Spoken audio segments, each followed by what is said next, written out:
Þráinn Smárason karlmaður á þrítugsaldri. Hann hefur allt frá barnæsku átt erfitt með samskipti og gengið illa að fóta sig í lífinu. Þráinn gagnkynhneigður. Já, þetta var náttúrulega oft mjög erfitt, en ég var tiltölulega ungur þegar ég komst að þessu, sko. Ég var bara í skólasundi eða eitthvað, þá fóru stelpurnar að vekja hjá mér athygli. Kannski fullmikla athygli, ef þú skilur. Ég var kallaður Þráinn Þráðbeini eftir það og þetta var mjög erfiður tími, sko. En hvernig var með leikföng og þess háttar? Ég prófaði alveg að leika mér hjá frænku minni með Barbie og póníhesta og svo las ég Vandamáladálkinn í ABC, en nei, ég var alltaf bara meira fyrir byssur og törtleskalla og þannig, sko. Hvernig voru unglingsárin í þessu ófrelsi öllu saman? Já, ég meina, maður útilokaði náttúrulega ekki neitt, þannig að ég prófaði ýmislegt. Ég var bara aldrei að fíla sama kyn, sko. Áttirðu þér einhver leyniskot? Var einhver fræg sem heillaði þig? Jú, það nú ein sem að fleytti mér svolítið í gegnum unglingsárin sem að ég fílaði svolítið, sko. Það hún Vala Flósadóttir.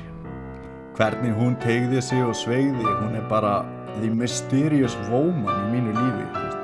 Ég var með myndir af henni upp alla veggi og bara lét mig dreyma, sko. En hvað var erfiðast við það að opinbera kynið þína? Það var að segja mömmu og pappa þetta.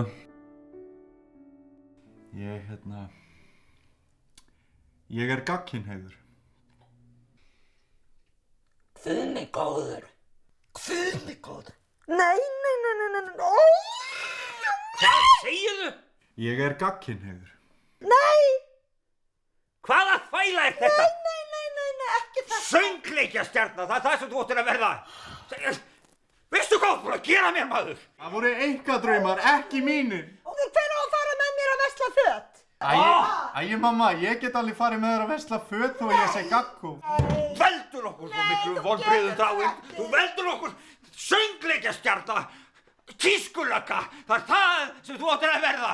Það það sem... Hvaða drusla þetta?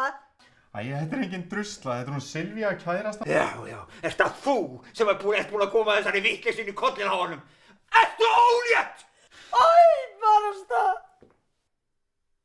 Við báðum ekki barnabörn, Þráinn Smárason!